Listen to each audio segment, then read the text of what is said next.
it over to Roxane, who will take it from here. Hi, everyone. Thank you for joining us today. I'm Roxane Byrne, and I'm the Interim Coordinator of Equity, Diversity, and Cultural Competency at Santa Barbara City College.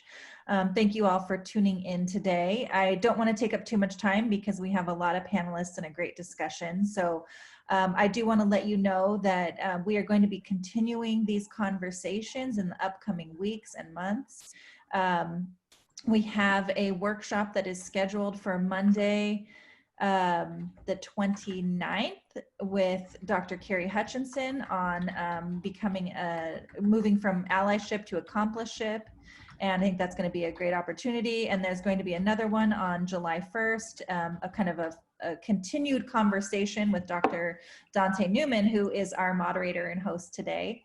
So please be looking out for those emails and that information as I release them next week. But with that, I want to thank Dr. Donte Newman for joining us today as our moderator and our wonderful panelists made up of both students, staff, faculty, and administrators here at SBCC. So we have Secel Montgomery, Casey Ysaguirre, Christopher Johnson, Akil Hill, and Victor Bryant joining us today right now as our panelists. So I'm going to pass it over to you, Donte, so we can just get started. Okay, thank you so much, Roxane. And thank you so much to the SBCC Foundation, as well as the Center for Equity and Social Justice. And we all know why we are here, right? So I don't think there's a need to provide context. And we have 7 incredibly intelligent panelists, and we've got 1 incredibly talkative moderator, and we've got a lot of issues to discuss. And so without providing context, let's just jump right into it, okay? How did you all feel after watching the video of the police killing George Floyd? How did that make you feel? And not only, and I want to pose another question too. How did watching that video make you feel about the Black bystanders pleading with the officers to stop?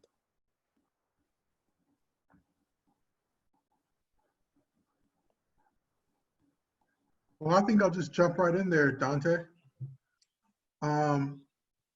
My initial feeling when I saw what was happening to George Floyd was numbness. It was a really scary feeling because we had seen this so many times before, and it had just been building up. And then to see this on top of all the other, people who have succumbed to police violence, brutality, my overwhelming feeling was indescribable numbness. And it scared me immensely because in those moments, your feelings, whether they be anger or sadness, they help you rationalize and kind of process the situation. And in the coming hours, days, all of the emotions flooded to me, but my initial feeling of numbness was quite frankly terrifying. Okay. Let's bring in another panelist. Let's go to Casey. How did it make you feel watching a video of a brother being kneed to death, right? For 8 minutes and 46 seconds, how did that make you feel? And how did you feel about the Black bystanders pleading with the officers to stop, Casey? So to be 100% honest, I stopped watching these videos a long time ago because it hurt so much. And I don't want to experience what Victor's talking about, that numbness, because the numbness can feel a lot of the times like it's just becoming normal, and it's not normal, and it's not okay. Is it regular? Does it happen regularly? Unfortunately, yes, but it's not normal. It's not okay. And I absolutely cannot watch them. I fall apart. Every time, like just scrolling past, if I see a clip of any Black person being killed, being harassed, pleading for their lives, other Black people there with them pleading for that person's life while also trying to protect their own and possibly the people who are with them, I can't do it. Right. I don't have the emotional capacity because the only thing that I see, not the only thing that I see, but the primary things that I see are the person that is suffering and that is probably going to have an inevitable traumatic end. But I also see my Emoja students. I see my friends. I see my family. I see the panelists who all of you I have good relationships with. You know, it's not like you're just seeing one person and that person isn't removed from you. Right. You see everyone else who's also connected to you because this is what we look like. Right.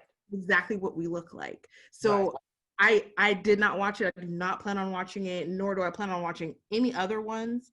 And to be 100% honest, I tell people all the time, and it sounds gruesome, but I'm like, if I am to die in this fashion, do not put my body on the internet. Right. Don't do absolutely. Did you complete your thought? Yes, go ahead. Okay, so let's bring in Dr. Christopher Johnson. Dr. Johnson, how did it make you feel? Seeing George Floyd's body, right? Seeing an officer kneeing him to death while 3 other officers were either accomplices or they were just standing by doing nothing. How did that make you feel? Yeah, first I want to say I'm humbled to be even invited to this panel.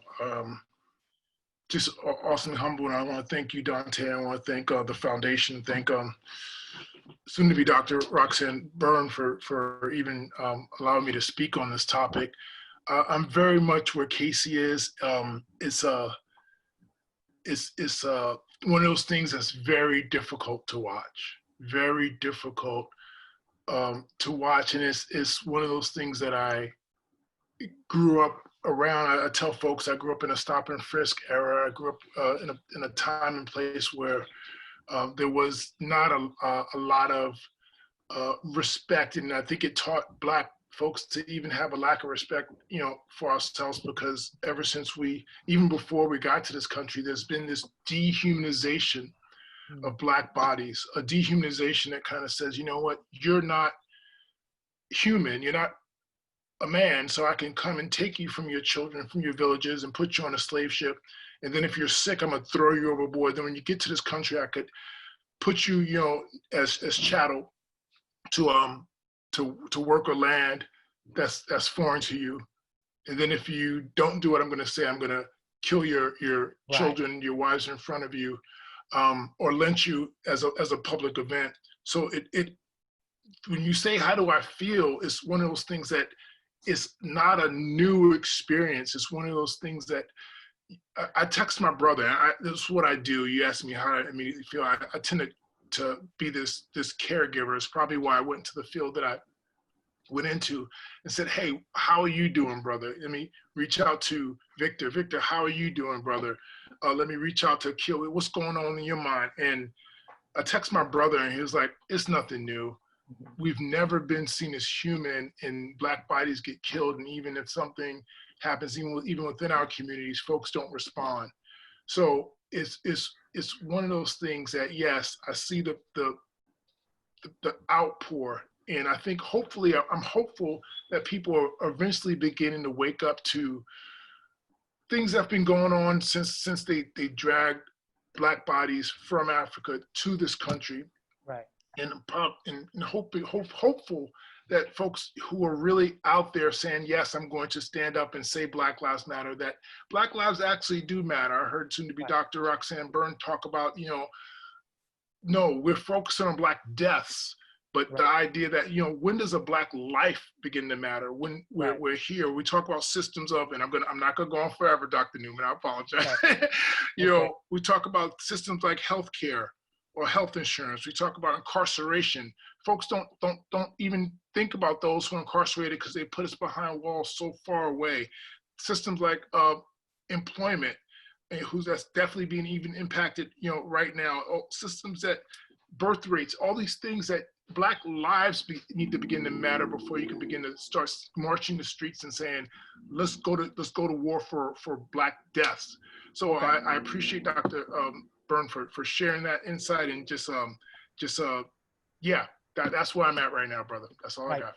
That's a brilliant response, and we're definitely going to touch on some of the incredibly powerful arguments that you made in your TED Talk.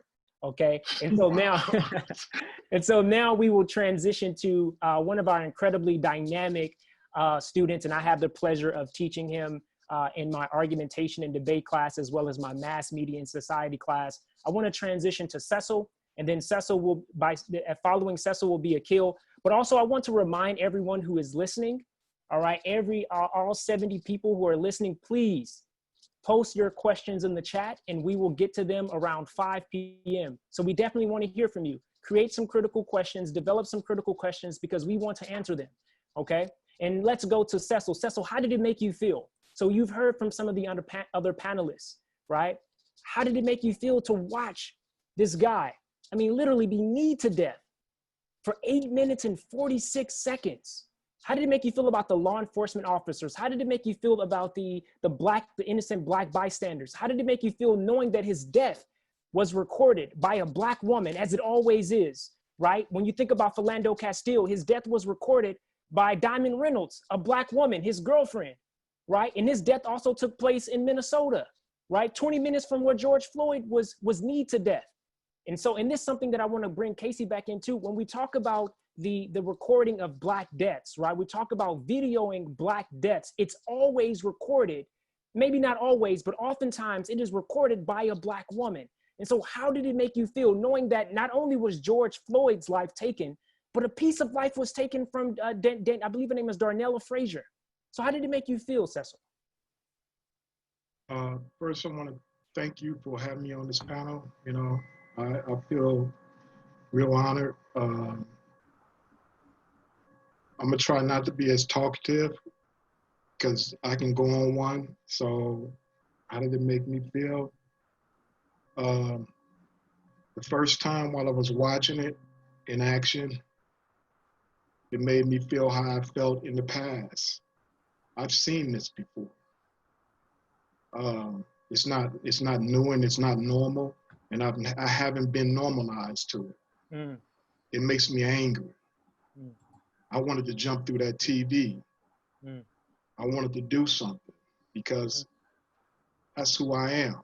I can't stand by and watch anyone die like that. It's, you know, it pissed me off. I hope I'm not going out of line by saying that word, but that's how it made me feel. Right. And after it had happened, I said to myself, that dude deserved the death sentence. Because by law, that's first-degree murder. That's premeditation. When you have a person in a position to where you know they're about to die, and you don't let go. The moment of the action, I'm not trying to hear it. Because I've been through this situation. I've been through the system. And in order to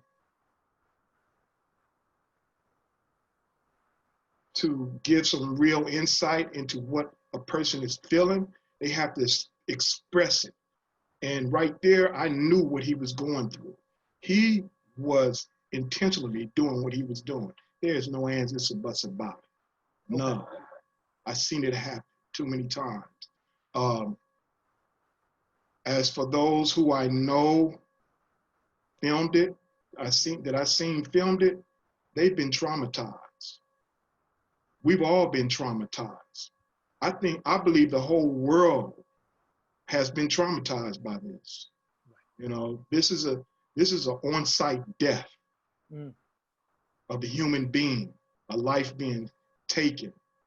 You know, there is no way around it, none. It hurts me to sit here and just think about it because of my past. It hurts. Right. You know, yet I sit through it, you know, because I know that if I throw it out the back window and just throw it out, I have to talk about it. Okay. I have to. You know, my family called me as soon as they seen it. I didn't see it. They called me and I had to see it. You know, because they called me because they know who I am. If I see somebody getting hurt, I'm going to jump in. Right. That's who I am. I try not to now because I know what it's going to involve. yet it's who I am. What I felt about those who, when I'm thinking about those who went through it, like I said, I'm quite sure everybody's been traumatized. They're gonna have a whole lot of getting through this. The whole country is gonna have a whole lot getting through it. It brought on something that's been going on for years, for centuries, for eons in this country alone. I've read about it, I've seen it, I experienced it, I can speak about what I went through with the police as a child, growing up into a teen, and as a grown man. I can speak about it. And those things happen today, and it still happen. Right. So like I said, I don't want to go on. I don't want to take away, Okay. from someone being able to ask a question or whatever, No, but I hope I answered. Absolutely. And your response is incredibly powerful because you have firsthand experience with law enforcement. And so I want to go to Akil. I want to go to Akil, one of the most emotionally intelligent persons that I've ever met in my life. All right. Akil, how did it make you feel watching that video?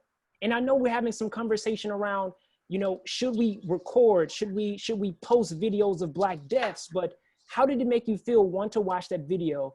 Two, how did it make you feel watching the video and knowing that the Black bystanders will be forever traumatized? And what does it say that Black people need irrefutable evidence, right? We have to document our deaths in order to be believed by America. And let's keep it real, by white America. Because Black America has known forever that this is a problem in our community. So what does it say that we have to video record and so people can be spectators of Black death? How does that make you feel? Knowing that in order for George Floyd to get justice, his death had to be recorded, right? And broadcasted on the news. We don't see videos of white people being killed by police officers. We don't. So what does this mean? What does this mean? I'll even add to that, Dr. Newman, is that even though in light of it being recorded, that doesn't necessarily guarantee that we'll have justice for it. Because we've seen this play out numerous times where incidents of Black people have been killed by law enforcement and then they would be let off on not guilty. So that's one aspect that we haven't even approached. Just because we even have it videotaped doesn't mean really anything, because it's been proven in this country's history that having incidents recorded doesn't necessarily mean that you get the outcome that you necessarily always would anticipate. But to answer the question in regards to what I saw and how I felt, I did not watch the video in its entirety. I saw a couple of minutes of it, and that was enough. Like all the panelists have already mentioned before, it's extremely traumatizing for me. It's painful. The reason why is because not only did this man lose his life, to me, there was 2 deaths. And when I say 2 deaths, I think about all the microcosm deaths leading up to that, his physical death. The micro deaths, what I mean by that, are the deaths that as a Black person in this country, being called derogatory words, we all know the N-bomb, all the hate speech, at an early age, from the very beginning, in elementary school, a part of you dies when you hear that. And then when you get a little bit older, and then you're profiled by the police, and they pull you over unjustly, and they put you down on the concrete because you fit the description, a part of you dies. And this is the reality, and the same thing goes on. And what for me was when I got to the point where I can't watch it. I can't watch videotapes of Black people being killed because there's parts of me that in my experiences and other Black people's experience in this country know that a part of them has already died just for being Black in this country. And we have to acknowledge that just because it's not videotaped doesn't mean that people aren't being consistently traumatized for being Black in this country. And the other thing I will say about this bystanders is that were felt, I mean, to me, they were just powerless. I mean, even though they were pleading with the officer to stop, their voices didn't matter. Their opinions didn't matter. So not only are you George Floyd was physically killed, but the people that were standing there physically died too, a part of them. And I don't know them, but I guarantee you that that's what they'll bear witness to. Right. And again, that's an emotionally intelligent response from one of the closest friends that I have in Santa Barbara.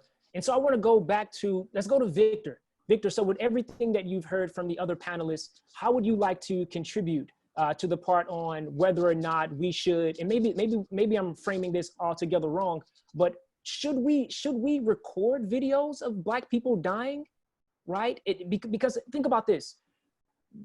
What really sparked George Floyd's, what really sparked the outrage in response to George Floyd's death? Was it the video, or was it just we've had enough? Or was it COVID-19? Because everyone was at home. So what do you think really sparked this global and this national outrage? Victor. Thanks, Donte. I think that's a very complex issue that you just raised of recording, because like I said previously, we've seen so much Black death through videos, and the trauma that it's caused all of us will not be easy to repair. A lot of it won't ever be repaired. We will just have to live with, these images for the rest of our lives. And I don't know what that does to a person mentally, emotionally, spiritually. Right. So that's one thing to consider. On the other hand, the fact that these images, George Floyd's death was everywhere, seems to have raised awareness, and kind of, for white America, it really seems to have brought their attention to the issues that we've always been talking about, the issues that me and you and Akil and Chris talk about all the time. Right. So weighing those two things is just something that's very difficult to do and would take a lot more time and thought than I have right now. But it's just such a difficult subject right. to think about. And it's a difficult subject, especially because not only are we having this conversation openly, but we're also having this conversation in the front stage. And what I mean by that is we're having this conversation in the presence, in the virtual presence of white America, right? If we look at the participants, it's largely comprised of white people. And one thing I love about Dr. Michael Eric Dyson's book, Tears We Cannot Stop, he says that whenever Black people talk about race in America with white people, you have to be emotionally intelligent. And you have to, because sometimes when you talk about race in America, some people become emotionally insecure. They feel like you're trying to make them feel guilty about it. And so understand that for everyone who's listening to us right now, and if you identify as white, or even society identifies you as white, understand that this is an incredibly difficult conversation to have, right? And so I want to transition to Casey, because we've talked a lot about George Floyd, but there's another person, and there are dozens of other people who have been killed by police, but we rarely talk about this group. We don't talk enough about Black women, and they too are experiencing police violence, right? Greater than white women, greater than Hispanic women. They too are experiencing police violence, but we don't march for them, right? We don't even say Black Lives Matter half the time for Black women. That's why Black women have to create the hashtag Say Her Name. Why do you think we did not march for Breonna Taylor in the same ways in which we've marched for Black men who have been unjustly killed by police officers? Casey. It's very simple, honestly. The world nor the Black community loves and respects Black women, no matter the amount of things that we do for the community, for whether that's the Black community or a large scale community, whether it's what we do for ourselves. If we do anything for ourselves, it's just never a good thing. But it just boils down to the fact that we are the least respected and the least protected. Black men are still not protected, but like you said, all these marches are all about Black men. Black women are dying at still astronomical rates, including Black trans women. Two were killed a couple weeks ago, and silence. And up until recently with the Black Trans Lives Matter march in LA. But it's hard to be like, this is the thing, this is why. Because I think it's a whole lot of things. I think it's a timeline of things. I think that there is no clear-cut answer, unfortunately, because we deserve one. Point blank. And we deserve everything else as well. March for us, yell for us, holler for us. Like, we are out on the front lines hollering for everybody else that gets killed. And just what I said earlier about not watching the videos because I see the people I love and the people that I know. One of my very best friends and my roommate in college, when Breonna Taylor was killed and her image started to circulate, she sent it to me and she was like, girl, I thought this was you. Because she's like, she looks so much like you in this picture. Right. And I go and I click on the picture and I was like, okay, that's scary. Okay. That's scary because all of everything, her name circulating, folks tweeting and hashtagging and trying to advocate for her just started. Right. She's been gone for a while. Right. And it's one of those things, it's like, if I died, would somebody care? I know, of course, like, y'all care, but on a large scale, in the grander scheme of things, do I still get the same energy? Right. Because I'm a woman. And most importantly, I wouldn't just want that same energy because of the things that I do, because I am an emoji coordinator, because I try to help shape and mold these young Black lives and tell them that they're valid and that they're important and that they're smart and that they can do whatever it is that they want to do and that they are beautiful, and when everybody else is telling them the complete opposite. Right. That doesn't justify, if I were to die such a way, for somebody to protest and to cause a hoopla. Oh, she put on for the Black community, therefore we have to put on for her. Right. Black lives matter, but all Black lives have to matter. Right. You can't say it and leave people out. You don't get to leave out the LGBTQ plus community. You don't get to leave out, women. You don't, Black Lives Matter includes the ghetto bird. It includes the dudes you don't like that you play basketball with on Tuesday. It includes the homeless person. It includes the person that's currently incarcerated, the person who was previously incarcerated, the people you don't like, and the people you love. You don't get to choose. Right. And there's an even bigger issue with folks not speaking up for Black women, even when we're alive. There's a couple videos circulating right now. One of these Black men putting a Black woman into a dumpster and recording and laughing about it. Come on. It's like, we're not being respected and protected. There's another video of a woman who is very seriously being beaten by somebody. And they recorded for like 20 or 30 minutes, all men, and nobody did a thing for her. And it's just like, why? We shouldn't also have to die for somebody to put respect on our name. Right. That's not it either. Right.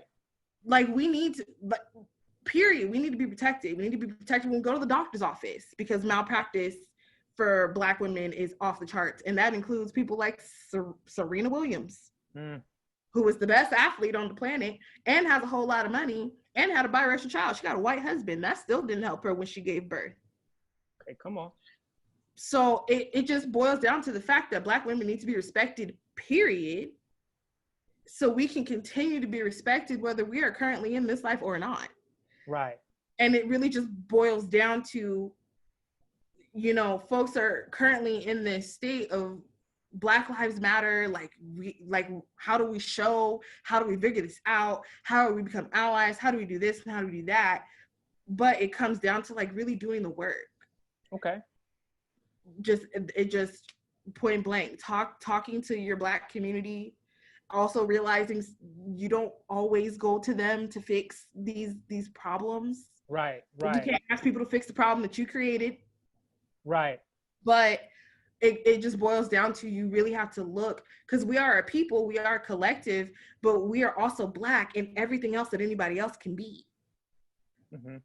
So it just boils down to that, and really being there for people 100% of who they are all the time, regardless of how you felt about them.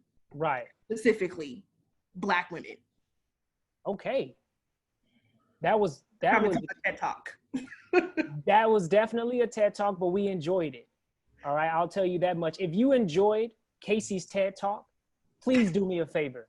Just drop a C. Just drop a C in the chat. If you enjoyed Casey's TED Talk, just drop a C in the chat. Listen, I want to see a wave of C's in the chat. Now listen, let's go to Dr. Christopher Johnson. Dr. Christopher Johnson, we're talking about Black women and police violence. Could you provide some insight on what do you think is the reason why, or the reasons why Black women do not get as much support as when Black men are gunned down unjustly by police officers, or even kneed to death by police officers? Dr. Christopher Johnson. Yeah, you know, so something that this society is famous for is sexism.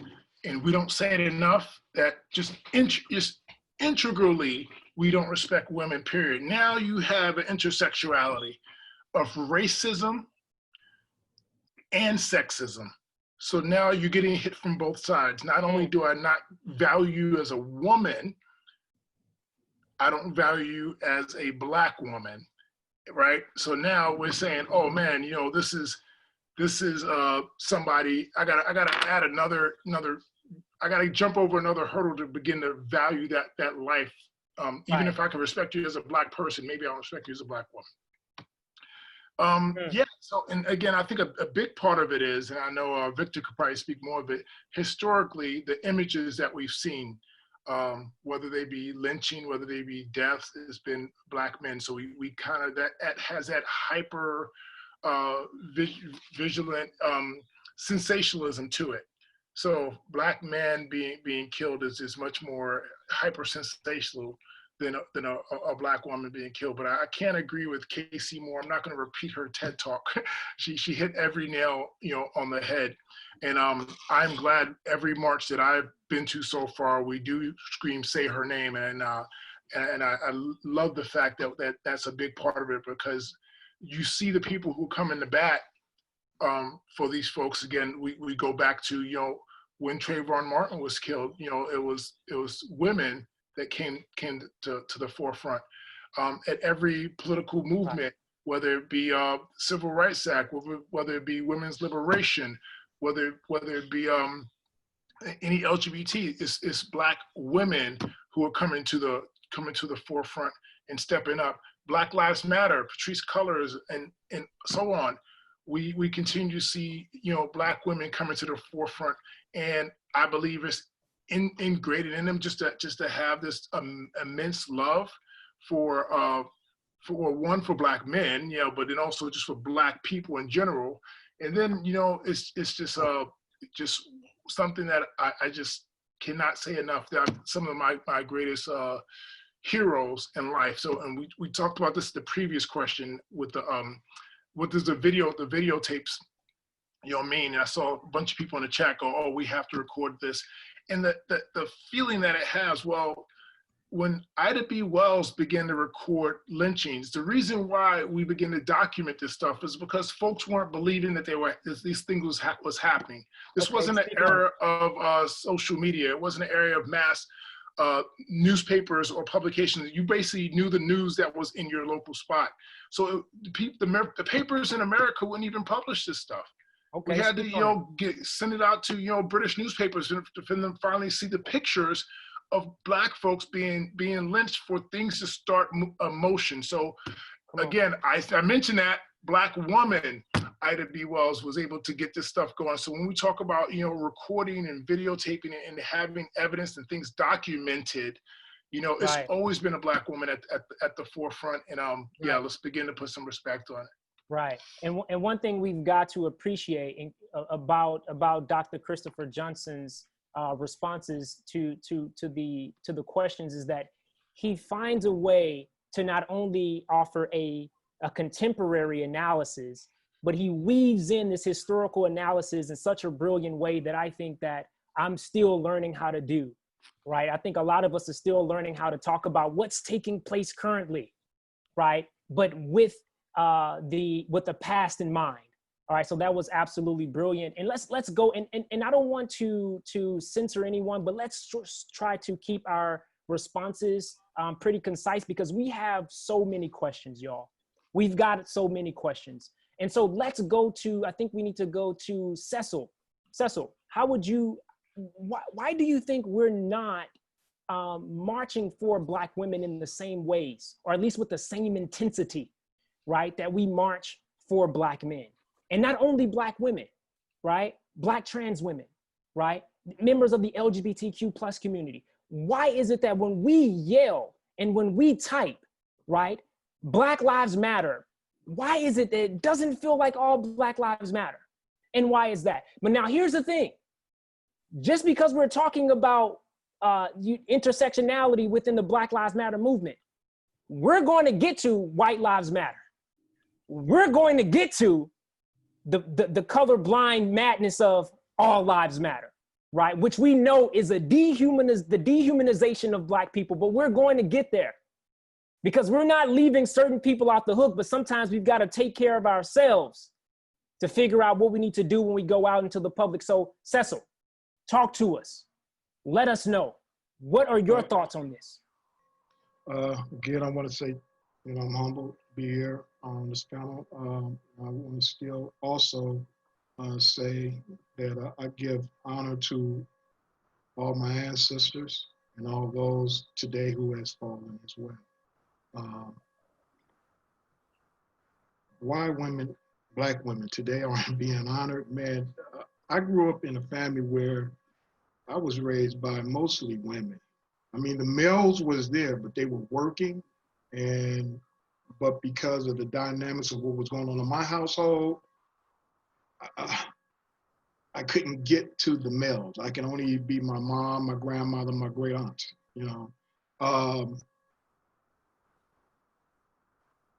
I've seen it throughout my life, Black women being dehumanized, being devalued. It stems from way back in history, I think I was speaking about this yesterday, how it is that when the black man was able to vote in the 1870 something, 60 something, whatever it was, I forget. It was only the Black man being able to vote. Right. They voted that the Black man can vote and the Black woman could not vote. So right then and there, even before that time, the Black woman was being devalued. In historical times, the Black woman was a part of the community. Nothing could be voted on in the motherland. I'm gonna say Africa, all of Africa, even in ancient antiquity Africa. Nothing could be done without the Black woman's vote as well. Without her, it cannot stand. Right. It cannot stand. The community will not go forward unless she put forth her voice. Now, that was taken away when we were brought over here.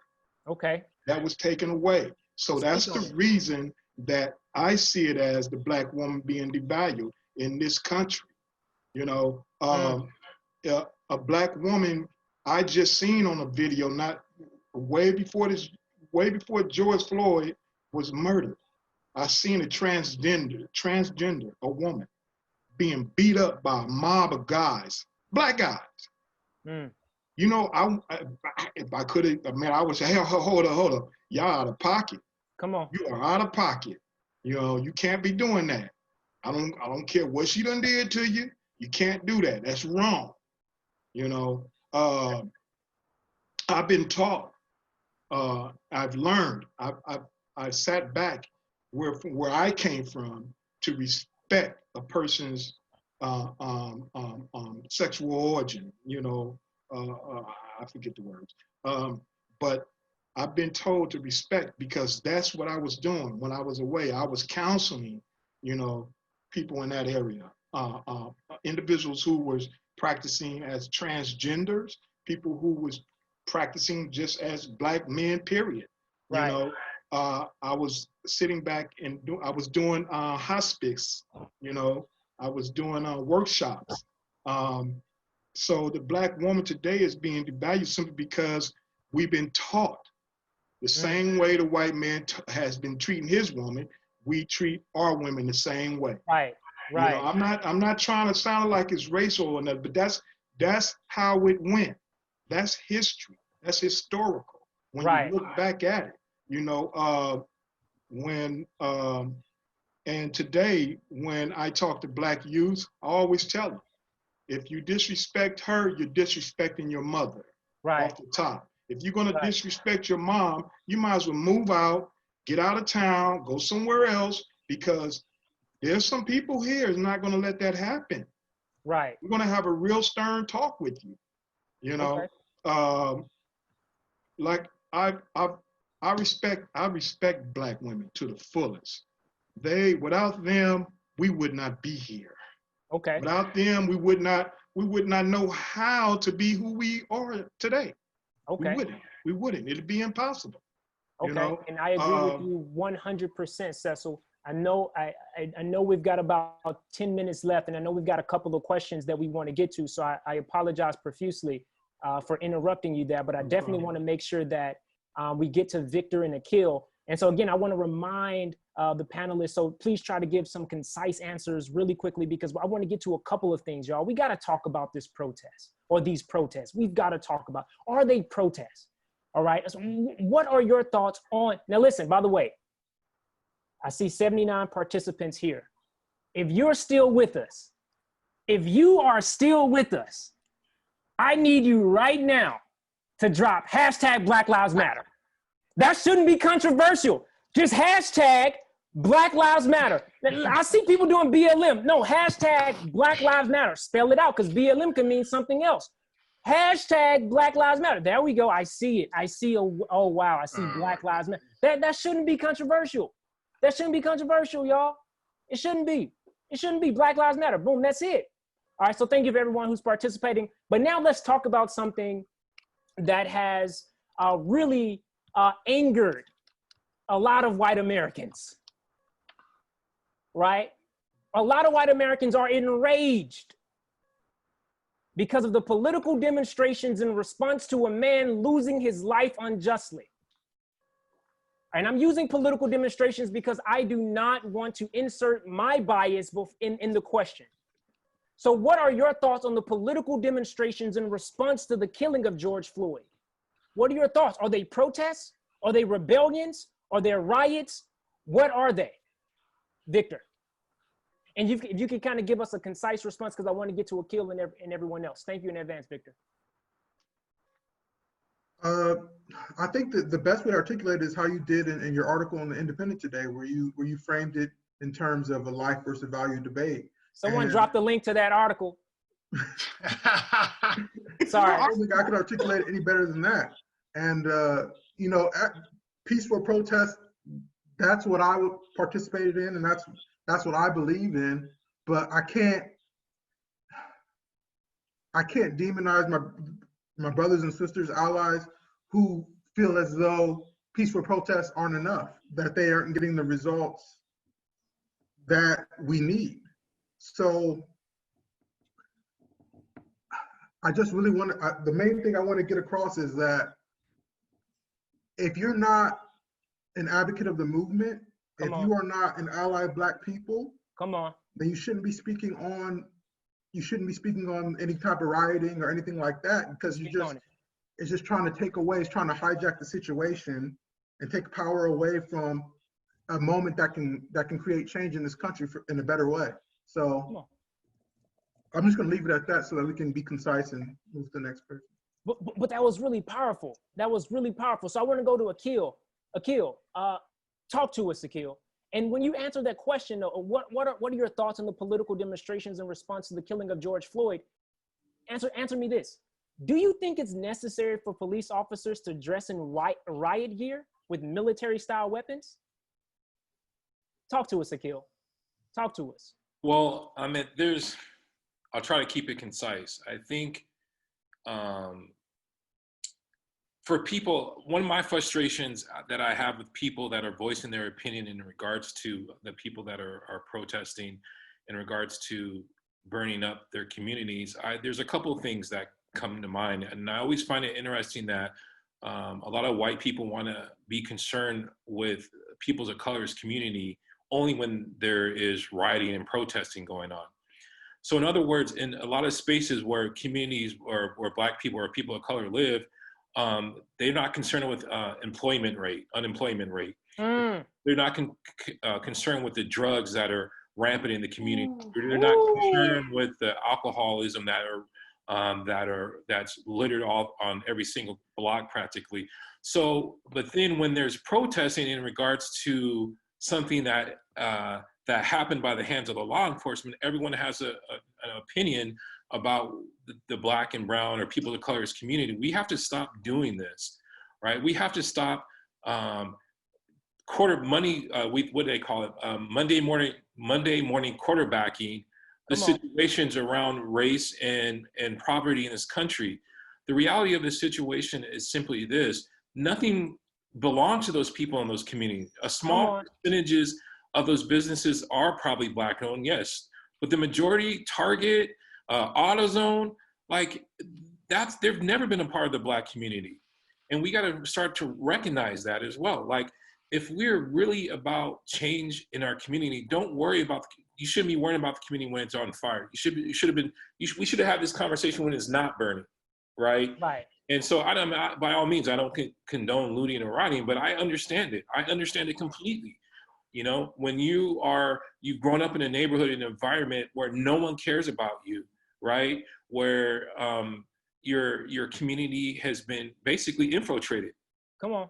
And you've been purposely, systematically left out, where you can't get loans and you can't progress. You have no generational wealth, and you have all these things. And then you got people out here in the suburbs quarterbacking from their computer screen, their little Apple computer screen from home, as if they got something to say. This is compounded ignorance. Come on. Where you don't even know Black people and you're commenting about what's going on in their community, right? You've never been racially profiled. You've never been face down on the ground, worrying about your life. But then you want a Monday morning quarterback about what people are doing in their communities, right? Right. So that's my frustration on it. And that's how I stand on it. I'm not going to carry on. That's my piece. Powerful. If you thought that was powerful, just type A. Just drop an A in the chat, because you brought the A game. That was A1. That was absolutely powerful. And one person I want to go to follow that is Dr. Christopher Johnson, because I know he's going to provide that historical analysis. He's going to bring in the civil rights movement. He's going to bring in I know you are Dr. Christopher Johnson. So help us understand what's taking place right now through a historical lens. Dr. Christopher Johnson.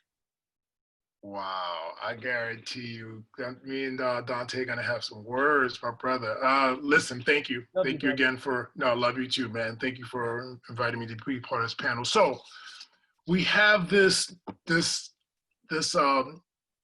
uprising, right? We have people who are saying, hey, we want to, whether it's riot, rally, protest, whatever word you want to use.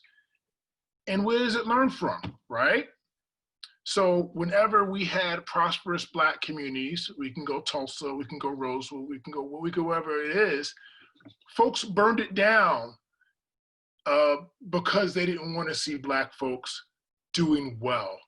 They tore it down. So where does it learn from? When we say, hey, we're going to, torch the things in our community. I agree with intelligent brother Akil that it's not our community anyway. What's around us is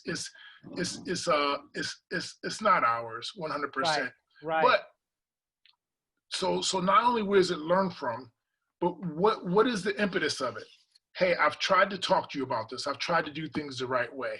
I've tried to meet with my politicians. I kept seeing that in the chat too. Talk to you. We've done all that. That's been done. So you resort to the language of the unheard.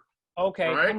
Come on. Right? So Dr. King said, a riot is the language of the unheard. If you're not hearing me, come on, I'm gonna cause you to hear me, right?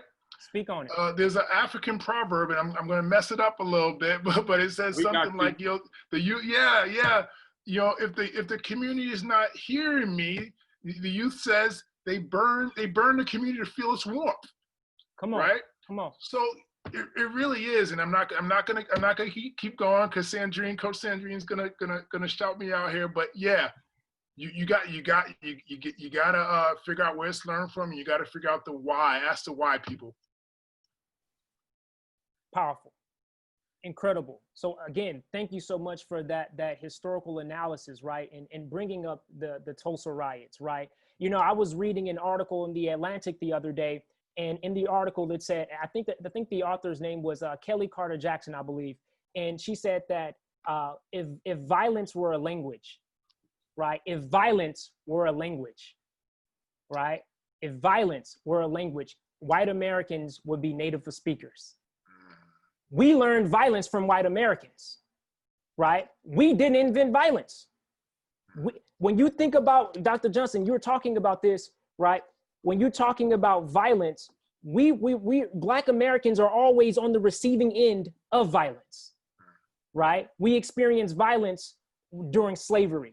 Right, we experienced violence during the Reconstruction period because people thought that we didn't have the right to be free. We experienced violence during the convict leasing system, where if you didn't have a job, you can be thrown into jail. We experienced violence during the Jim Crow, which we shouldn't call the Jim Crow. Bell Hooks said we should call it a racial apartheid because that's what it was. And we're still living in a racial apartheid. We are more segregated today than we were in the 1950s during the Board of Brown versus Education. We're more segregated now than ever before, right? And so this is violence. This is what violence has always looked like. We experience violence every single day when we leave our places of our places of safety, right? When we go to the store, we experience violence. When we go to the hospital, as Casey brilliantly pointed out, we experience violence. We experience violence. Right? And so now to bring it back together, and so now we have white Americans who are conflicted, who are saying, wait, why are you being violent? Well, where did we learn it? And remember, if a shameless plug here, read the article, y'all. It's in there. Someone dropped the link again. It's in there, all right? We're gonna read that. I'm a shameless plug because it took a lot of intellectual labor to put that together. But go ahead. No, I just wanted to add one other thing on that, what you were saying, which is brilliantly said, that people that really don't understand why people are rioting or looting, they really don't understand history. And to basically piggyback on what you're saying is, this nation was founded on violence. Make no mistake about it. If anyone that knows a little bit about history will understand that this whole country is violent. And that's the only way people understand things in this country. Right. Like the foundation was set with, especially Black people, with slave labor. And then it's just continued from there. Everyone else got their share in it. But we have to understand that this country was founded on that. Right. Exactly. And so again, I think someone said colonization is violence. Absolutely. There's a really good book, and it's by Christopher Hayes. I mean, many of you probably are aware know Christopher Hayes. He's an MSNBC host. He has a book called A Colony in a Nation. A Colony in a Nation. He talks about how Americans live in two different, Black America and white America. We live in the same country, but we experience two different regimes. All right, but anyway, I could talk about that another time. But I want to move to another question, right? I want to move to another question. Now, I want to bring up COVID-19 really quickly. I want to bring up COVID-19 because remember that we were protesting, and I say we, I'm speaking collectively, Black people, right?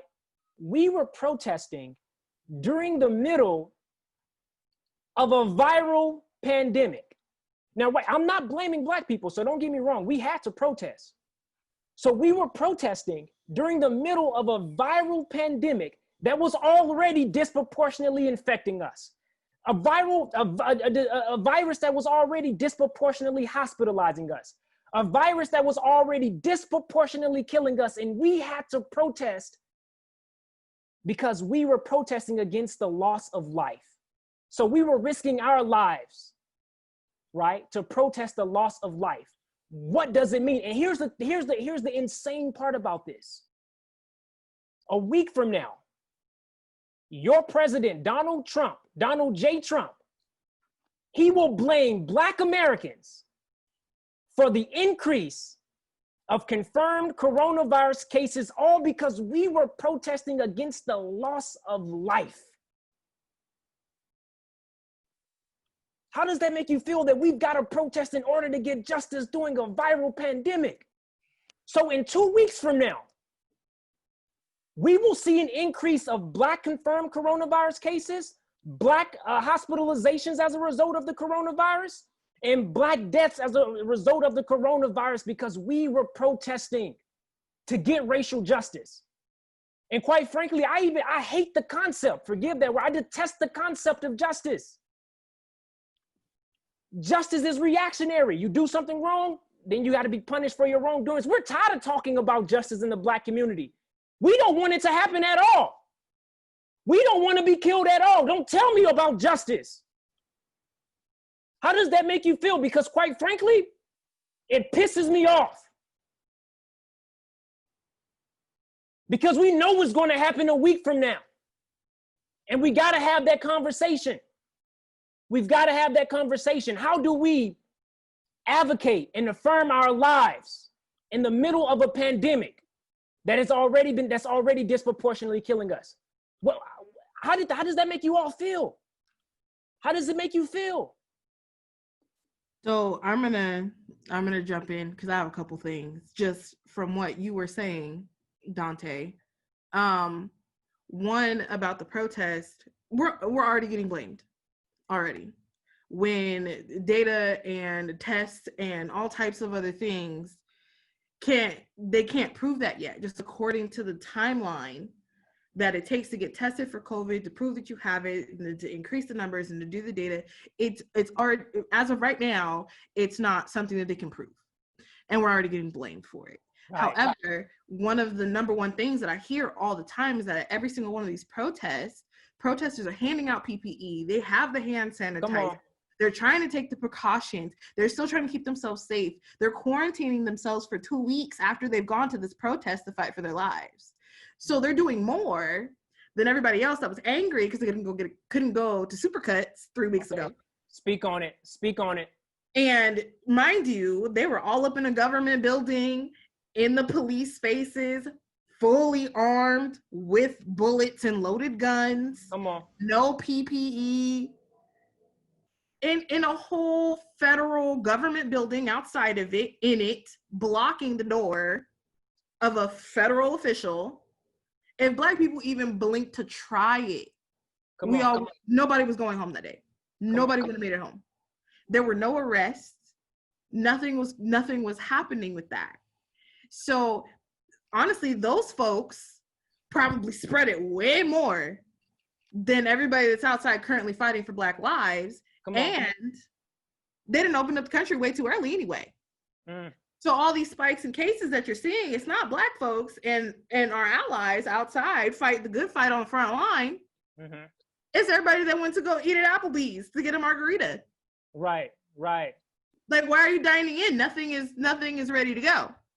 And they're still refusing to wear masks, refusing to wear the correct ones, and do everything else and take the correct precautions so that these cases do not increase. But again, that all comes from a standpoint of privilege.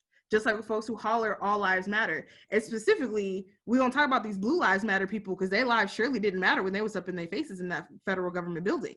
But on top of it, you know, like, it's the lack of care about their community. America is a completely individualistic society, but then let something happen to the whole country, all of a sudden we all in this together. Mm-hmm.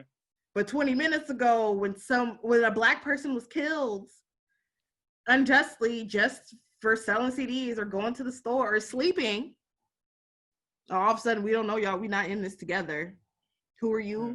New phone, who this? And we're not the problem.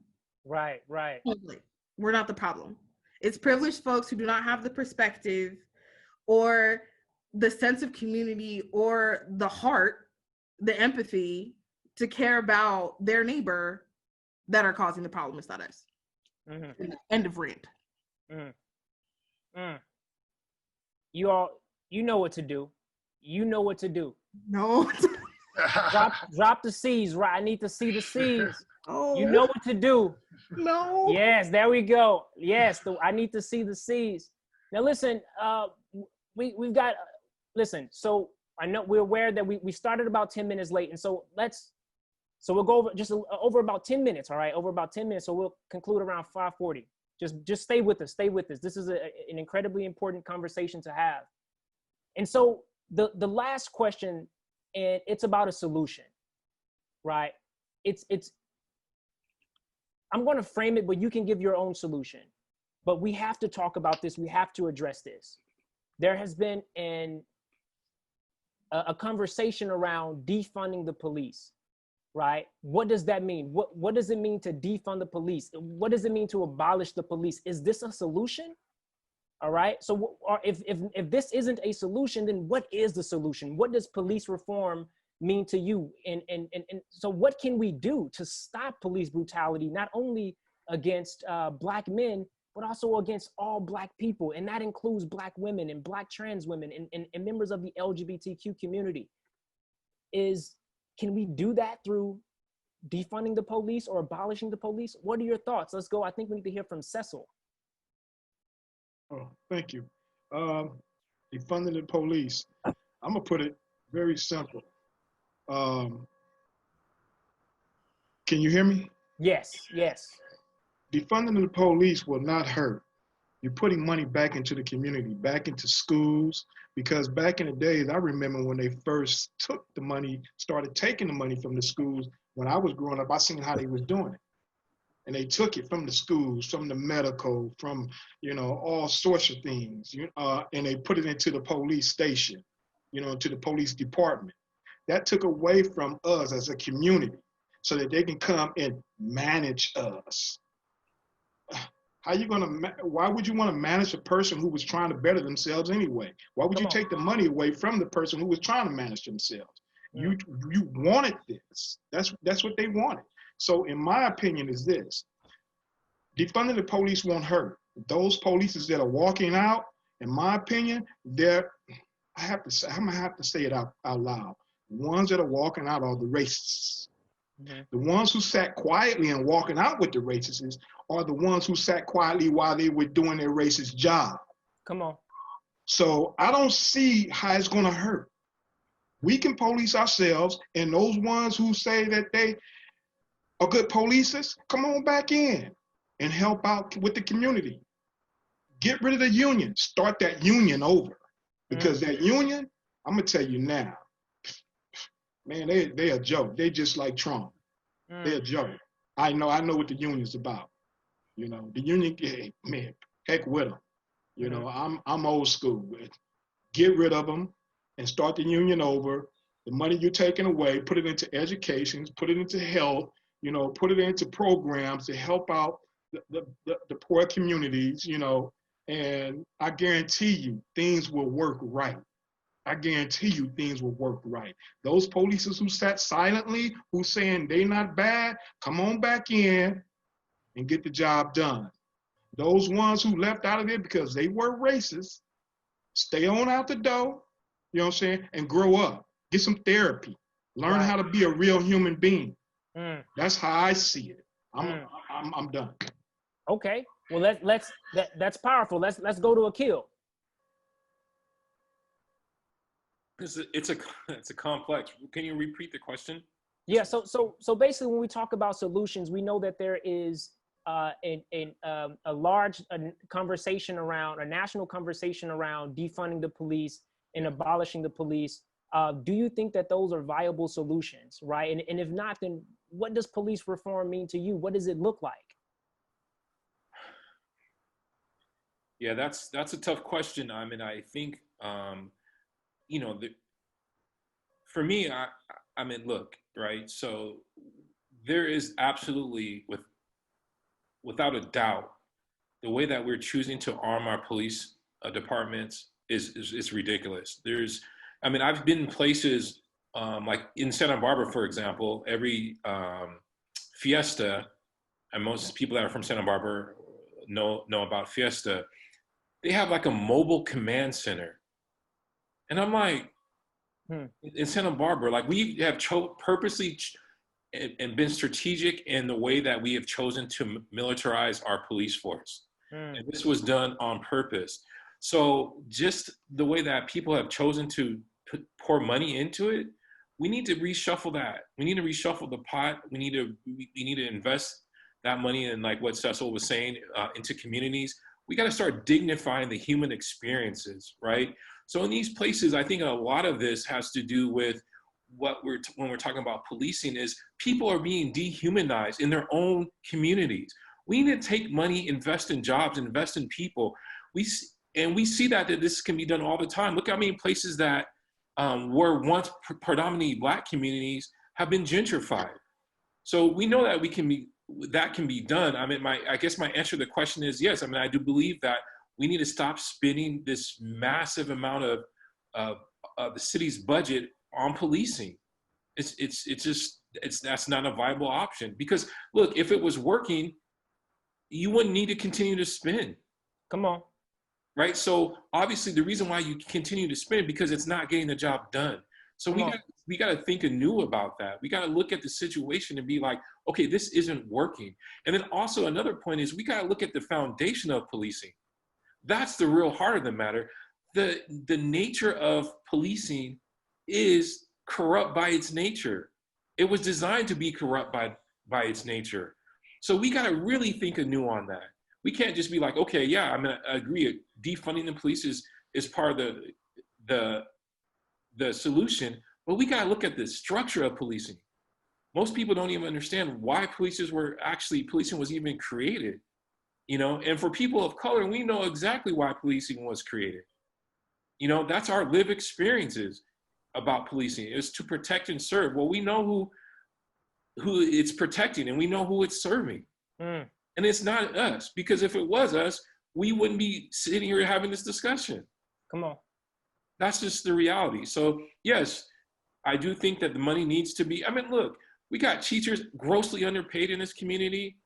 We got teachers grossly underpaid in this community. We got programs being cut, you know, like PE, art, all this stuff that make people humane, that elevate this people. All these programs are being cut from our local schools.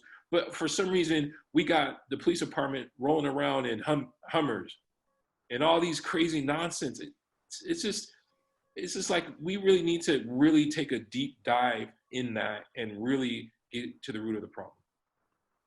Whew. There's a lot to unpack there, but I know we're wrapping up. Let's go to Victor, and then followed by Victor, we'll go to Dr. Christopher Johnson, and then we'll have Casey to close us out, and then we'll have the questions from the audience.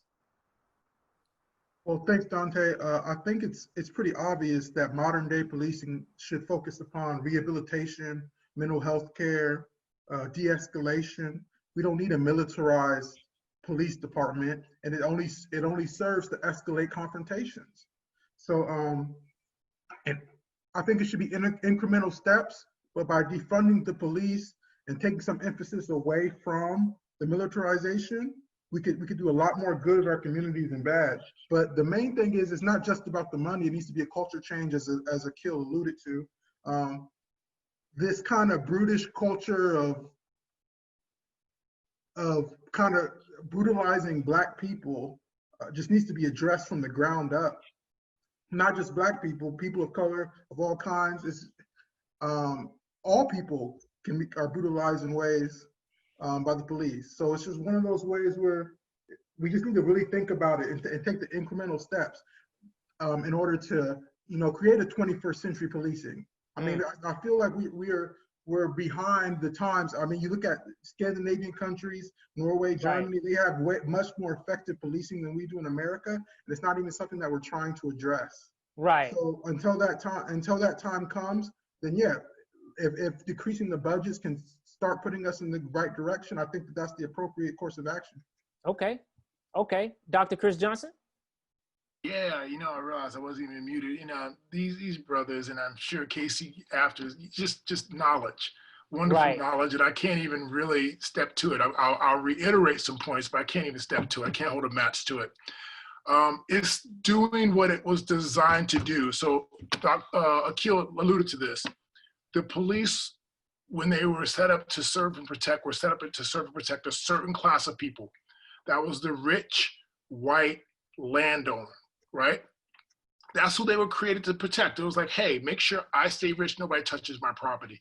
Second part of that is they were created as slave patrols. Hey, make sure my property, my mule, my chattel doesn't go away anywhere. If they do, beat them, drag them back, put them back in chains. So this is what our serve and protect were set up to do. And I said I wasn't going to go long, but it's fallen off the wagon, basically, long story short. Just like capitalism went from, free enterprise to greed, is what our police have gone to. And Victor alluded to this too, and I don't want to even just, basically, it's there to brutalize Black and brown bodies, to brutalize, the poor. And we need to do something about it. I wish I knew the answer. If I did, I'd probably be one of the rich white landowners or something, but I don't know the answer, but we need to figure something out. Right. Okay.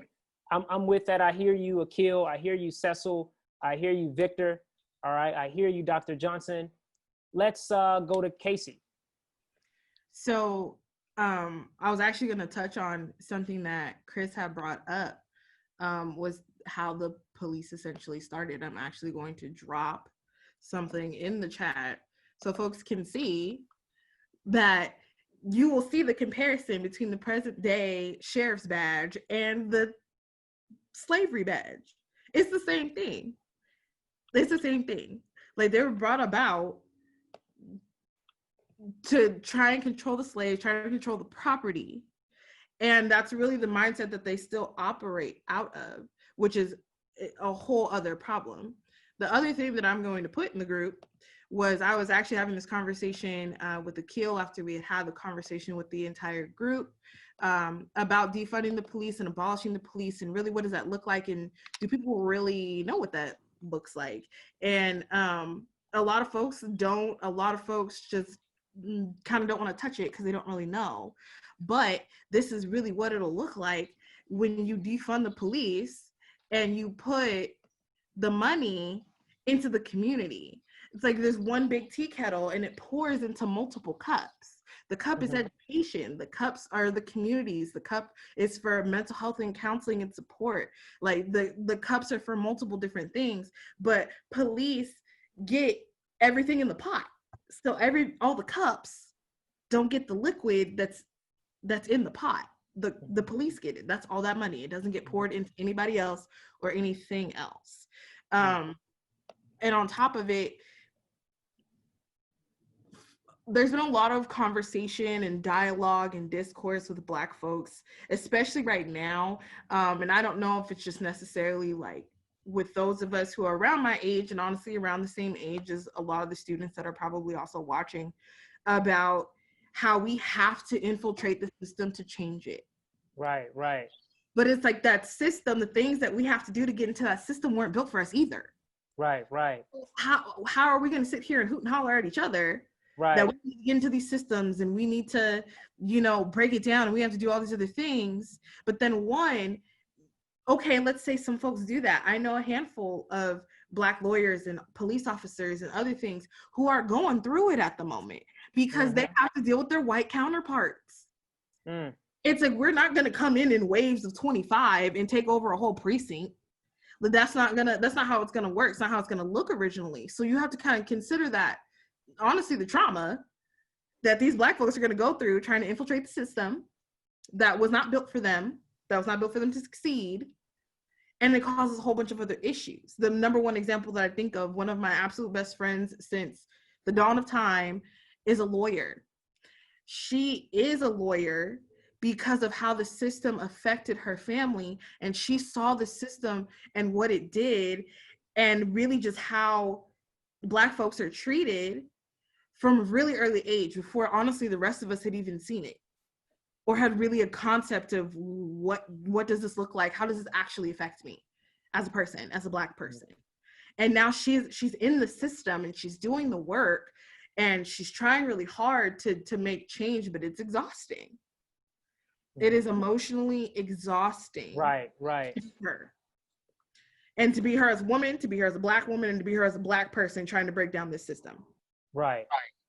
So like her whole thing is, and I saw someone kind of talking in the chat about, the police should be in support of their communities, because you're taking this oath and you're choosing this job and you're accepting the paycheck and depositing it into your bank account, which includes you putting your life on the line. That is part of your job description. Come on. And it's not other duties that's assigned. It's one of the things that is just known when you accept the job.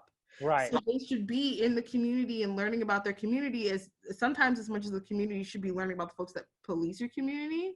Right. I know back in the day it was a lot easier when folks didn't move as much, and there really were police for a set community, and you could know the officers that are patrolling your communities and that maybe even live in them, but that's just not the case as much anymore. And that's the sucky part. But 100% need to be defunded, because there's absolutely no reason that they should have riot gear and bulletproof vests and the guns and helmets and all this other stuff, but I'm walking around in a t-shirt that says Black Lives Matter and a mask on trying to fight for my life. Okay. Come on. Fighting for your life. That's where I'll end. Right. So now we're going to transition to Q&A, but before we get there, I would like for us to acknowledge our panelists. Please drop an A for Akil. Please drop an A for Akil. All right, you're dropping your A's. I love it. I love to see it. I love to see it, Akil. Thank you so much for sharing your intellect and your wisdom. Please drop a V for Victor. Please drop a V for Victor. Poised, persuasive, right? Thank you so much, Victor. All right. Now you know who I'm going to next. My guy, Secel. Please drop an S for Secel. Thank you so much for sharing your story, Secel. I don't know if you can you? Okay. Thank you so much for saying your story, Secel. And let's go to Dr. Johnson, Dr. Christopher Johnson, with his historical analysis, brilliant historical analysis. Drop a C for, or I see someone say Dr. J. Drop Dr. J for Dr. Johnson. Dr. J. That's hilarious. I've got a new name for you now. Dr. J. All right. And you already know what to do with Casey. All right. Just drop that C. Thank you so much, Casey, for your timely analysis of what's taking place right now. Just well done to the panelists. My hope is that we're actually going to continue this conversation. And so before we move to Q&A, I just want to tell everyone that be on the lookout for, someone says DDD for Donte. Stop it. All right, let's stop it. This ain't got nothing to do with me. All right, oh, come on, y'all. All right, but I just want to say, be on the lookout for an email from Roxane. And so we're going to actually have another conversation on July 1st. And so we're going to continue this conversation. And I believe we're going to continue with the name The America We Know, but we're going to just focus on different issues in society. And we're going to also have different guests. So this is something we may institutionalize. And perhaps I'm speaking before we have, iron out the wrinkles. But no, we're doing it. Yes, we're doing it. You heard it from Roxane. Drop an R for Roxane right now in the chat, or Dr. Byrne. Right now. Okay. All right. I'm be honest. Just drop an A for the audience because I actually love this audience. You all are very interactive. All right. I love it. I love the audience. So thank you all so much. So let's go to our questions. Okay. Let's go to our questions. We got a question from the audience, and our apologies for going over time, but this is an important conversation. And so please stay on if you can. We may go a little to about 5:40. So just please stay on if you can, because this is important information. Okay. And so question number one. Can I just interrupt real quick, Donte? Yeah, I was going of to course, say that Roxane. we're really lucky today also to have in our audience Dr. Sarah Kamali, and she's the person who's. Oh, you can't hear me. Was I silent the whole time? Yes. Okay. I was just going to say that we are really lucky to have Dr. Sarah Kamali, who's a political science professor at SBCC, in our audience today. And she posed the next question that you're going to ask, Donte. But she is also an expert, I believe, is an expert in talking about the militarization of police and police surveillance in communities of color. So I'm hoping that we can, I'm doing this as a shout out, Sarah. I'm hoping I can get you back to do another presentation for us. But she asked us a few really good questions, so I'm going to try to throw those in if I can. Okay. Thank you so much. I missed the name, but we definitely. Sarah Kamali. Yes, Sarah Kamali, thank you so much for posing what I'm about to read. I'm pretty sure it is a very thought-provoking question. And so this is question number one from Sarah Kamali. So what role, if any, do you envision brown people taking in partnership with Black Americans to tackle systemic racism within the criminal justice system? Ooh, that's a great question. That is a great question. And it says the militarization of the police, for example, also disproportionately affects Latinx and Muslim people of all colors. Roxane, could you post that question, and so that our panelists will be able to review it as they're thinking about it? This is, I'm not sure if Roxane, you'll be able to post it in the chat. And so yes, this working on it right now. Okay, sorry about that. This is a powerful question, and so I would like for our panelists to be able to read it before responding. But I'll say it again. It says, "What role, if any, do you envision brown people taking in partnership with Black Americans to tackle systemic racism within the criminal justice system? The militarization of the police, for example, also disproportionately affects Latinx and Muslim people of all colors." Thank you. This is a great question. Please, I want to say this really quickly before the panelists respond. Please stay on if you can. This is an important conversation. We just ask that you stay on just for a little bit longer. Okay, and I'm going to ask you to keep the panelists to keep their answers concise, because we want to get to at least one more question. All right, this is our first time doing this, so we're ironing out the wrinkles, y'all. Stay with us. All right, so I think Victor. All right, let's go to Victor. I would just say that brown people should be co-opting the movement in every way, because these issues affect both communities pretty much in the same way. I mean, if you look at the United States, we have like 5% of the world's population and 25% of the world's prisoners. And most of those people are Black and brown people. So we're both looking at terrible outcomes for men and women in our communities. So we have to work together at every step of the way in order to defeat the injustices in our criminal justice system, the injustices in our policing. Ooh, incisive. Well done. Well done, victory. V is for victory. All right, that was a victory lap right there. All right, who wants to join in and answer that question? Let's see. With Secel or Akil or Dr. Johnson or Casey, would you all like to join Victor in answering that question? I'll make my point, and I'll make it as short as I can, as Victor did. But Black and brown folks face a lot of the same challenges, And when it comes down to it, when we are arguing about or fighting for these challenges, like I said before, like with all Black Lives Matter, like if we're talking about prison incarceration rates, we got to talk about how Black and brown folks are disproportionately We got to talk about how Black and brown folks aren't as insured as other people. We're not as likely to do X, Y, and Z because we're just not set up like other folks are to do it. Right. So the fight, though the fight we're currently discussing is about Black folks and the issues happening in the Black community, a lot of our fight trickles into other places. Right. It's a beautiful and a complex thing, because I know that there are for sure Black folks that are like, we're talking about Black people problems, keep it at that. But at the same time, it's like, yeah, we're talking about Black folk problems, but the way allyship works, it's like a phone call, it's a two-way street. Mm-hmm.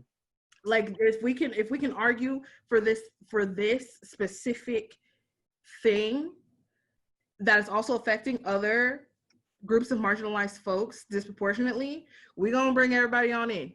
Right. Bring everybody in, because there's power in numbers, there's strength in numbers, and just as it is, everybody that is affected is going to feel the effect of that change.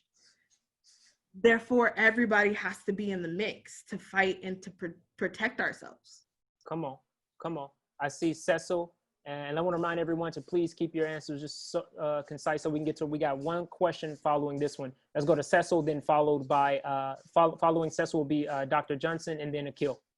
Get that question again, sir, please. So the question, let's see, it is.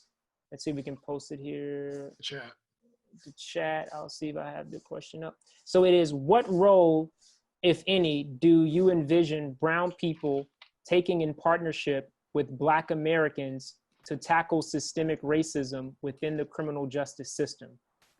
The militarization of the police, for example, also disproportionately affects Latinx and Muslim people of all colors. And so what role do you envision brown people playing in the fight for racial justice against the systemic forces of the criminal justice system? I believe that Mexicans, just like Blacks, have been racially, I'm gonna just say it like this. I'm not trying to use no big words. I believe Mexicans should rise up with us. I ain't gonna lie, because they going through it just like we going through it. Look, I'm gonna be honest. I've been to prison. The majority of people there are Black and Mexicans. I'm gonna be honest. We go through hell up in there from white officers, and then the Blacks go through hell from whites and Mexican officers. You see what I'm saying? So the thing is this, is that, yeah, it's a Black thing. They've been messing with us for too long, and we need to let them know, hey, it's over with. It's done. What you did just then, we're done. It's over with. We're gonna level the playing field here right now. It's on and great. You're gonna either step down and stop doing what you're doing, or it's gonna keep riding on. Right. That's all it is to it. Now, to bring in, when it comes to assalamu alaikum to all my brothers and sisters out there. When it comes to my Muslim brothers and sisters stepping up into the forefront, I believe they should as well. It's like Casey said, in numbers, they can't match it. They can't match it. The thing is this, is that when you look how many Blacks are in California as opposed to how many whites, and you look at Blacks in Minnesota, Atlanta, Georgia, Mississippi, as opposed to whites, when you put it all together, you know what I'm saying? If we rise up and say, hey, y'all gonna change the law, they're gonna have to. But when we got our brown brothers and sisters with us, then, hey, and once we get our Muslim brothers and sisters to step up as well, which we are of a variety of colors, it's not gonna stop. It's not gonna stop. Like I said, I've been saying this from day one since it started. Don't stop the movement. keep Come on. pushing forward. You know what I'm saying? Come on. Because once you let your bootstraps down, it's over with. Come We're on. back to square one again. Keep your bootstraps up until the system changes completely. Don't let them down. You know, in prison, when there was something going on, you know, with a particular race, the other races would band in and say, oh, no, hold up. No, because we know if you do it to them, you're going to do it to us. So when the numbers counted, they left us alone. They changed whatever policy or regulation that was going on, you know. So I've been in the battlefield, you know, outside and inside. So I know how the numbers do, it changes things. It changes. It really does. So for my white brothers and sisters, hey, you want to get involved, get involved. But I guarantee you, your brothers and sisters that's up in them higher officers, them highest office, they'll listen to you more than they listen to us. But when we come as a number, they would have to listen to us. So somebody on YouTube or whatever asked, what can he do? I said, read Destruction of Black Civilization. Read Changing Images of Psychological Slavery. You know, read books and then go talk to someone who really knows what they're talking about. Come on.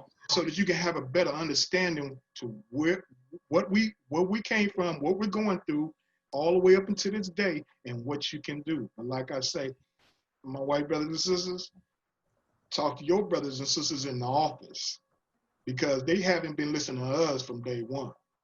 So if you talk to them right along with us, they're gonna have to, because like Casey said, numbers, they can't touch it.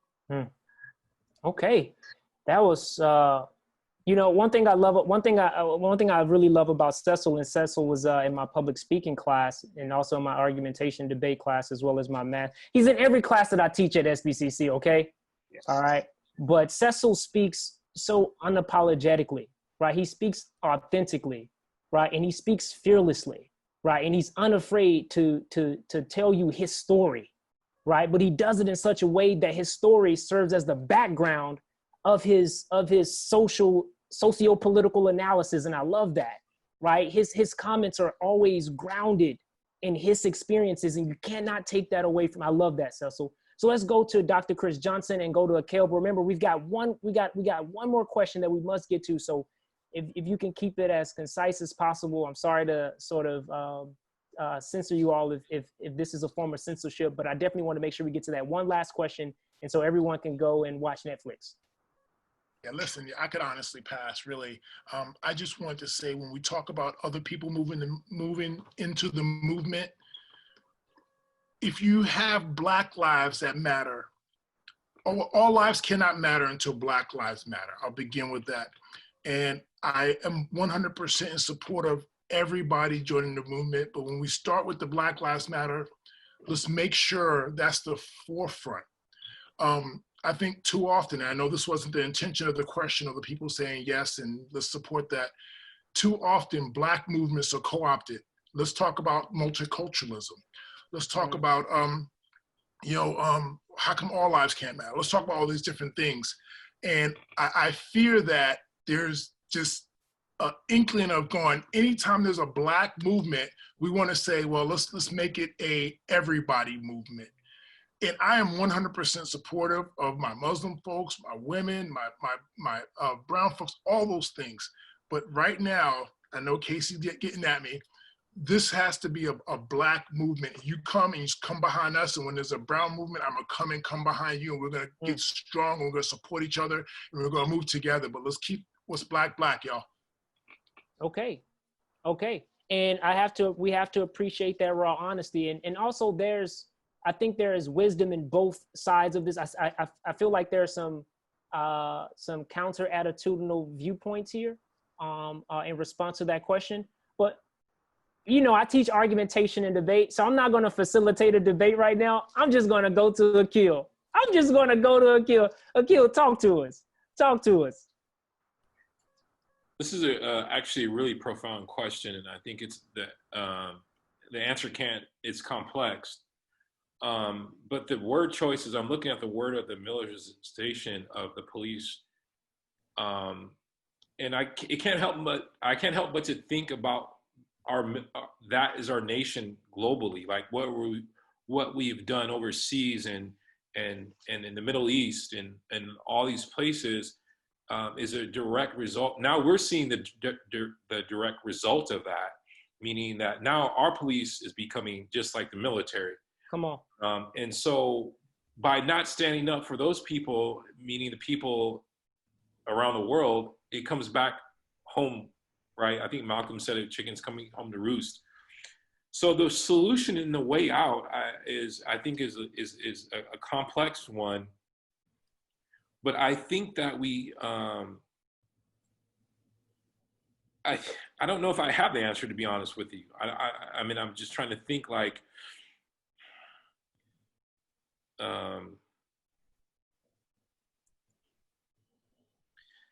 I mean, look, right? So I think simply that people of color, brown, need to actually be united. And we have to also understand that it may look different in different places, and we have to respect that. You know what I mean? I mean, we really have to really kind of think about this strategically, that, you know, I think someone alluded to it as not falling into the oppression Olympics, meaning like, oh, you know, I'm Black, so therefore, you know, my oppression is greater than yours. You know what I mean? I mean, right. It manifests, white supremacy basically manifests differently upon different people. And so we need to be mindful of that, and we need to be educated in that so we can understand that, like, look, just because I'm standing with you and I'm with you, right? But my fight may manifest differently, or my struggle may manifest differently than your struggle. And we have to be in support of one another in regards to that, you know? That's kind of my take on it. And so that's it. Okay. So thank you so much, Akil. And that's a great analysis. And that's a great response to a great question. And so, Roxane, I believe this is our last question. I know that people are ready to do other things that they have planned, because I believe we said we'll end at 5:30. But let's ask this one last question. I think that this is an important question. Roxane, do you have context to provide for this question? Do you know the author of this question, or should I just ask it? Yeah, I think just go ahead and ask it. Okay. Yeah. So this is a question. It says, Santa Barbara is a white privileged town that is oftentimes colorblind. What would you like to see enacted locally? I love this question. I don't know who posed this question, but I love it because I feel like this is now going to bring the national to the local. And this is a great way to conclude the conversation. Again, I would ask that the panelists please give us a concise response so we can just sort of move forward. Yes, this is a great question. Yes, so I'll ask it again. It's Santa Barbara is a white privileged town that is oftentimes colorblind, right? And we can debate whether or not oftentimes colorblind, right? So what would you like to see enacted locally? What would you like to see enacted locally, right? This is a colorblind city. So what would you like to see enacted locally? Victor. I'm adding it to the chat for the panel. Thank you. Thank you. This is our last question. Y'all stick with us. I think that, okay, is that Casey? Jump in there, Casey. I'm about to say that's Victor. I thought you were answering. It doesn't matter. No, I am answering. It was just Victor there. Oh, go ahead, Casey. What needs to be enacted is that you got to see the color. Come on. I'm brown. That's what it is. Like, if you don't see that I am Black, you don't see me. You don't see me. Like, the key word in colorblind is blind. It's not the color part. Come on. So point blank, you need to see me. You need to see all of me, accept all of me for who I am. And honestly, if not, kick rocks.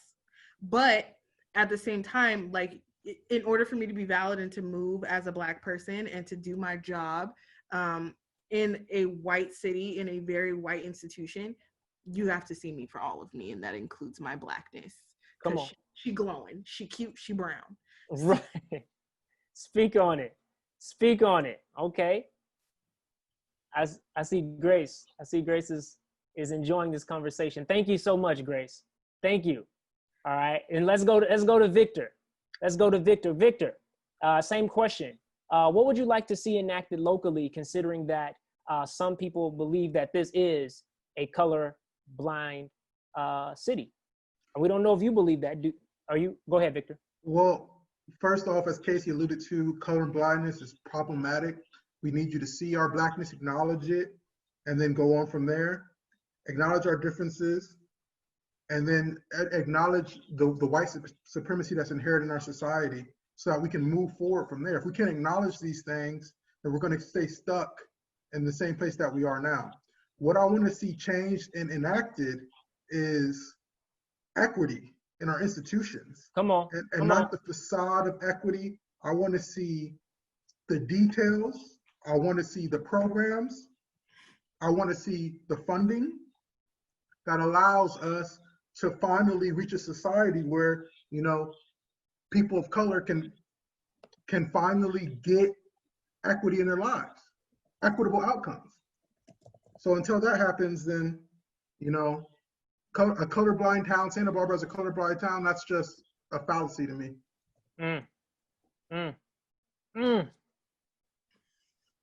Well, wow. We're definitely going to revisit this conversation on color. I love the responses from Victor and Casey. Oh, we got to revisit this for sure. Jump in there, Akil. Jump in there. well, look, I mean, I don't think Santa Barbara is colorblind at all, because we also understand how institutions and structure is set up. The default button is always white supremacy and white power. So let's not get that mistaken, right? So is Santa Barbara colorblind? I don't know. Ask the person who wrote All Lives Matter on the mural in Santa Barbara today, that's down on Haley Street. I'm from Santa Barbara. I know that there's a lot of things. I think Victor touched on it, right, in regards to equity, making sure that our actions are congruent with what our mission statements are. And I also would love to see people held accountable for their bad choices and bad decisions that they're making surrounding race. You know, I think Black people and people of color are in interesting positions because in a lot of ways, when you become victimized, then people look to you for the solutions, you know?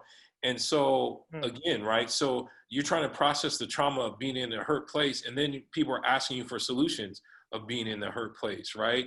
Which that never happens anywhere else, right? So, but since I, work at Santa Barbara City College, I would just love for our community, Santa Barbara City College actions to be incongruent with what the mission statements are, holding people to higher ideals, and see the end results of that, right? We need, for some reason, when we talk about equity in places, we don't deem it or give it the same light that we give it or for other things that we're talking to that's related to college business. So we really need to put equity at the forefront of the institutions, hiring people, interviewing people that are equity minded and reflect us, people of color. Brilliant. Evocative. Definitely evoked a lot of emotions. And, I just joined the communication department. By the way, I teach in the communication department, y'all. I love teaching in the communication department. All right. I think shout outs to Carrie and shout outs to Sarah and my colleagues. I believe they're here.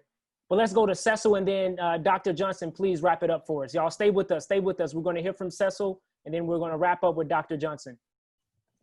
I don't think nobody on this panel has ever learned what I went through when I first came to Santa Barbara, when I was looking for housing. Every time I was told, yeah, come on by, look at the place. Evidently, they stood in their window and seen who I was when I walked up and didn't answer the door. Every house, every apartment. When I called the number again, they never answered again. So do I see Santa Barbara as colorblind? That's a joke. Mm. I'm gonna be honest. I got white friends in Santa Barbara who love me, you know, and they know what blacks go through, you know. And the thing of the matter is that when I went through what I went through, you know what I said to myself? That's their problem. That's their loss. They could have learned something. So is Santa Barbara colorblind? No. I think I tried to get jobs in Santa Barbara and I was turned down. I had to go to Goleta, you know, and get hired. I had to have a friend, speak to a friend to get me hired, you know. Doing a lot better now, you know, because I went and found something outside of Santa Barbara, you know. Santa Barbara needs to change up its, I can walk down the street and smile at a person. They won't smile back. Mm. Before I went away, you smile at a person, they smile back. You know, I can go walk down the street of Santa Barbara. And when little kid is looking at me, hi, he look at me and I say hi back, the parent will grab that child close to him. Mm. Dude, what does that tell me? You know? All I had to do was just look away and just say, you know, that's their loss. They're teaching the child how to be like them. That's what's been done in this country since we've been here. Right. So, you know, Santa Barbara, you know, like I said, has some good people there. I met some real good people. You know, I had friends there, and those who didn't know me, when I ran into them and told them my story, it was like, man, wow. You know, they welcomed me. But there were a lot who looked at me and just said, you know, oh no. Oh no. I don't know. Maybe it's the bald head. I don't know. Well, Secel, we want you to know that we are here for you, man. We are here for you. Oh yeah, I know. Yeah, for sure. And maybe one day we'll have a conversation on hyper invisibility, right? How we're invisible, Yeah. and we're also visible, right? And that's the paradox of being black. And right, we could talk about that, right? Isn't that the story, The Invisible Man? Oh yes. I forget the author. It's escaping me right now. Highly invisible. Yes, absolutely. Yeah. Right, absolutely.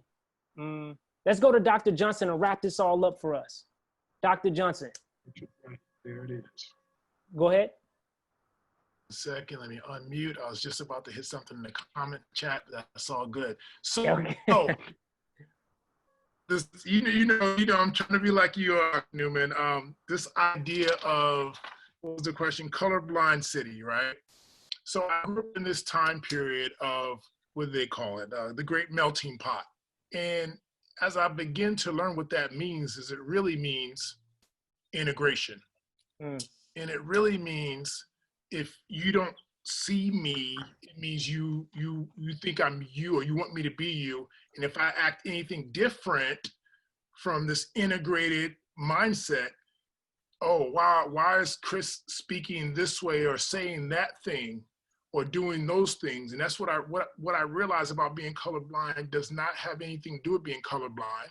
It just really means you want white integration. So it's white supremacy, assimilation. That's Luis dropped it in there. It's assimilation. That's actually what that means. Don't show your blackness. Don't show your brownness. Don't show anything other than what I want you to be. That's what colorblind means. And so again, white supremacy, pretty much on steroids. What do we need? We need you to listen. Yes, you know what needs to happen.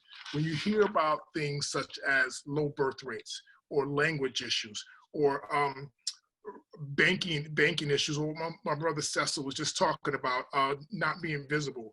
When you hear about things about incarceration or medical rates or employment issues and things like that, that's what we're asking you to fight for. We need you to come to bat and say, hey, I listened, I read my books, I read those articles that Victor and Donte and everybody's dropping, and I have a little bit of information. And what I'm hearing is this is what I need to fight for.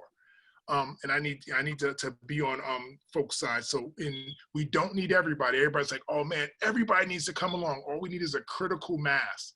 Right. If a critical mass of folks step up and say, I listened to my Black brothers and sisters. They're being killed, murdered, slain in the street, and they said this is what they want. That's what we asked for. Incredible. That was, I feel like we could do an entire conversation based on your response alone, right? And that's something to table, Roxane. We should definitely consider touching on color blindness, right? Not only as a social ideology, but also as a political ideology, as well as a racial ideology. So we can talk about, maybe we'll have a conversation about color blindness. I feel like there was a lot to unpack there, but I just want to say thank you to all of the panelists, right? Thank you, Akil. Thank you, Victor. Thank you, Secel. Thank you, Dr. Johnson, I'm sorry. Thank you, Casey, right? Just thank you to the SBCC Foundation. Thank you to the Center for Equity and Social Justice. Thank you, Roxane, for putting this on. And thank you all for tuning in, right? And not only tuning in, but engaging with us, interacting with us, and staying, even though we're about 30 minutes over time. All right, so thank you all so much. I do want to tell you all that we're going to keep this conversation going. This is not going to be like one of those things where we just say, well, we have one conversation and then we forget about the importance and the significance of race, right? And the significance of race genders, right? The significance of race genders at the intersection of sexuality. So we're going to continue to have this conversation. In fact, the next conversation that we're going to have will be on July 1st. Roxane will send out an email soon. But please, we want you all to tune in. We may do it monthly. I don't know. We're thinking about this stuff in real time, but continue to tune in. And when you do tune in, invite someone from your department or invite someone from whatever it is that you do on campus. Invite someone that you work with to tune in, okay? Because we're going to do this, okay? Roxane, SBCC Foundation, would you all like to conclude? Do you have any concluding statements? Yeah, I just want to reiterate thank you everyone who attended today, and thank you to our panelists as well, and Dr. Newman for moderating and organizing this with me.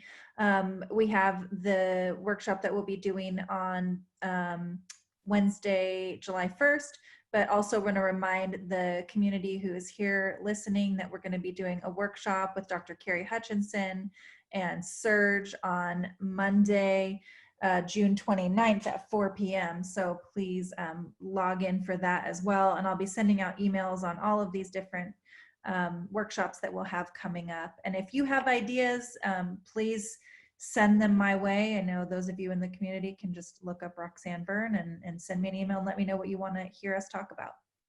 Yes, thank you all so much. Thank you all so much. Have a good one, y'all. Bye.